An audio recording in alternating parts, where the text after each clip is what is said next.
So, what's up mga katropa? Kamusta kayo lahat? Again, this is Prince of Femian at andito ako ngayon sa Save More sa may Paliparan Market. Sa Casma, Cavite. Ayun. So ayan, iniintay ko ngayon yung ka-church mate ko na nagtuturo sa akin mag-piano. 2 months na yung piano lesson namin. So, kaya na ako makakagawa ng content sa pagtuturo niya sa akin. And for the first time, yung mga nakaraan, puro online yung lesson namin. Ngayon, face to face. Pupunta ako ngayon sa bahay nila dito, malapit sa San Marino, Save More Market. Iniintay ko lang siya, on the way na raw siya. Tara.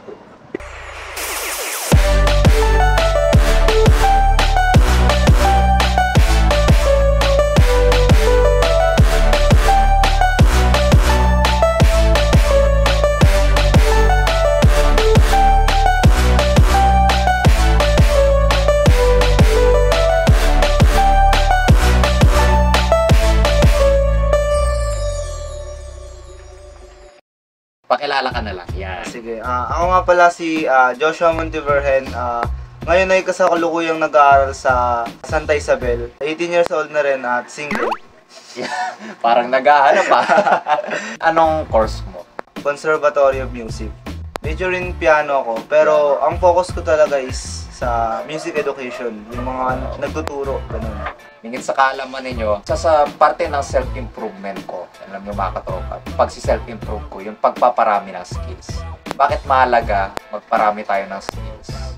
Yun yung way para umunlad yung buhay natin. Isang way para umunlad yung buhay natin, di ba? Kasi kung lack of skills ka, lalo na kung, ayan, with aso tumatapon. Churchmate ko, tumutugtog din sa mga local chapters ng El Shaddai, si Joshua Montevergen. And almost 2 months na niya akong tinuturuan sa piano. Ngayon lang ako nagkaroon ng face-to-face na lesson. So sinamantala ko na, since nandito ako, gumawa na rin ako ng content. Kasi nung mga nakaraan, puro online lesson kami. Ano yung may tuturo mo sa akin ngayon? Umpisa na natin sa intervals. Umpisa na natin sa intervals.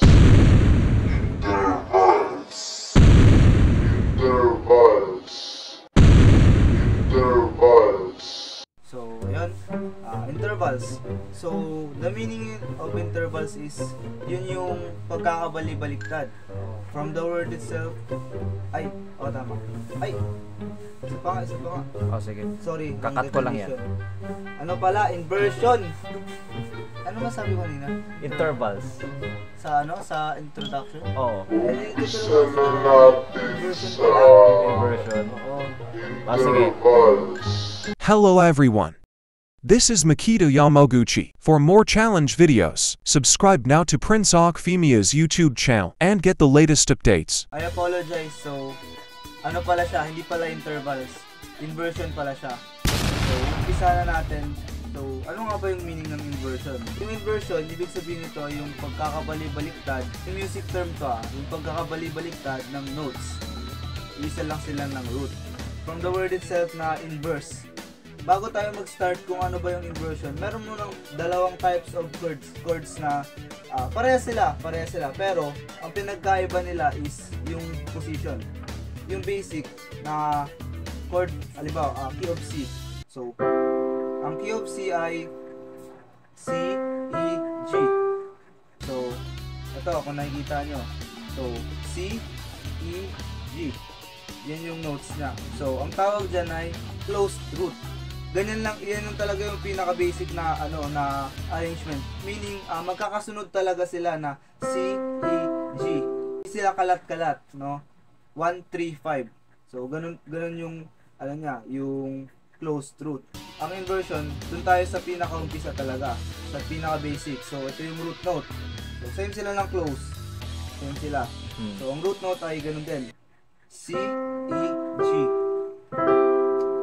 Yung root note at saka yung first form or yung first pattern ng inversion is yung root mo, iaangat mo lang sa taas.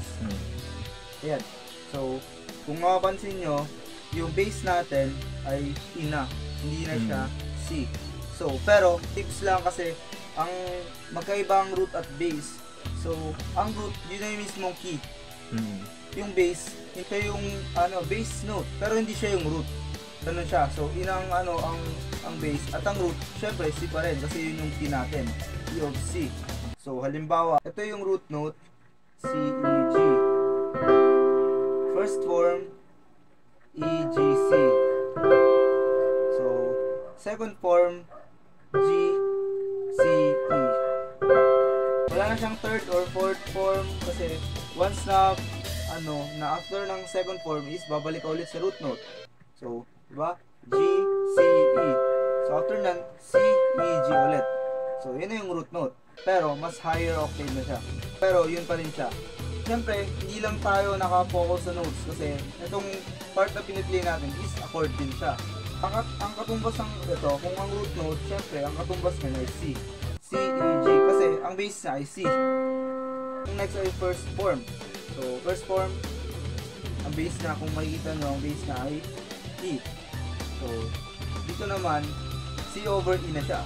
Meron talagang may mga part na nalilito kasi anong purpose nung over yung may slash na yan.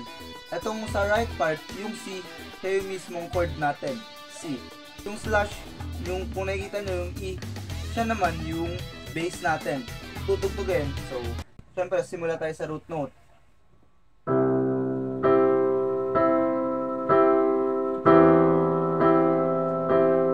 Diba? Kung makikita nyo ay yung bass part or yung left hand ko, siya yung gumalaw or ito.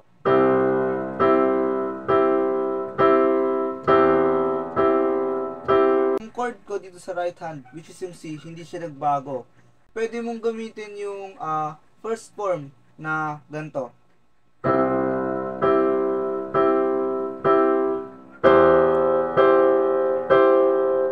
Pwedeng ganun siya. C pa rin siya, pero ang bass na dito sa right hand is ito. Sa second form naman, kung ang bass natin ay G, yun din yung bass natin. So, C over G ulit siya. C over G naman siya. Ang bass din natin ay yung G. Tapos, ang chord natin ay yung C. Pero, naka second form siya.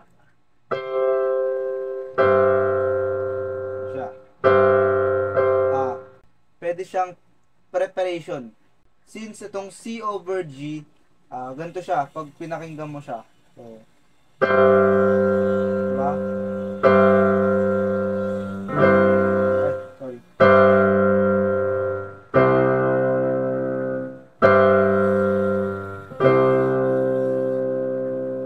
Ito namang first form, mostly ang purpose yan, passage lang eh. Passage siya papunta sa fourth. So, tapos fourth.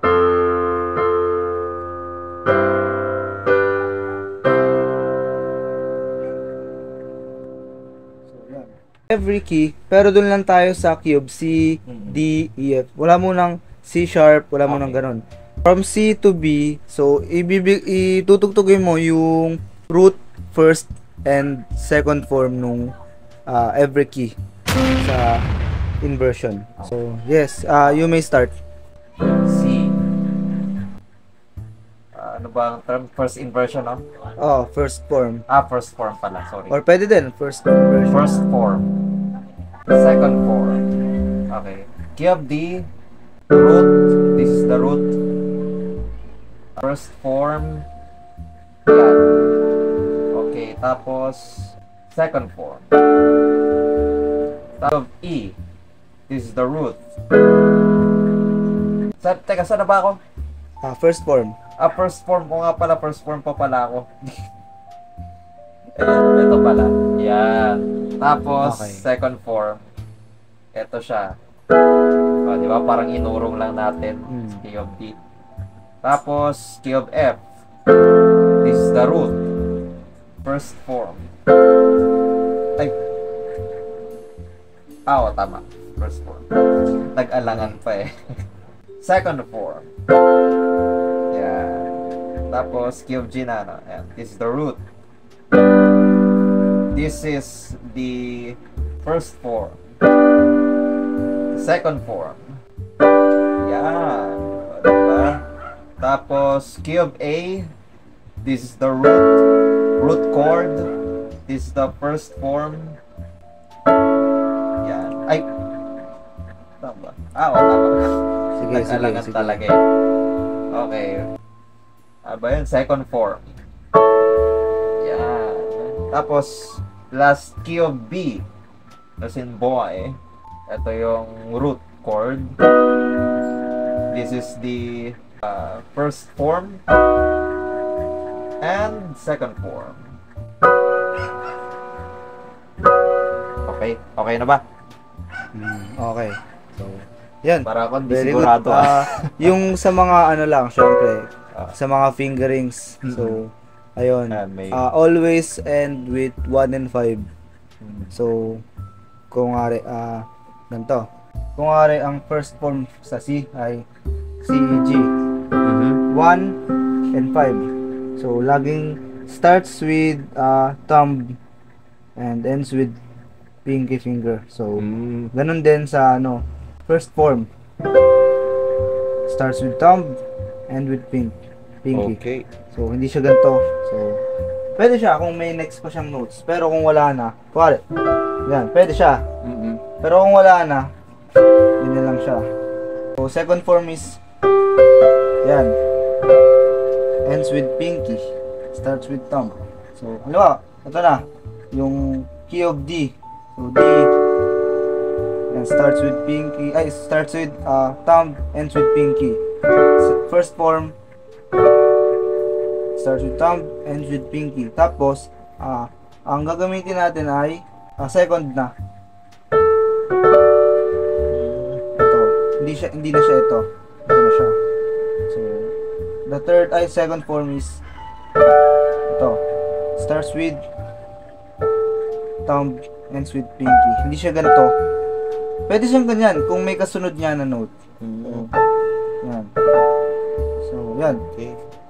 So, dito, 1, 2, 5 sa first form.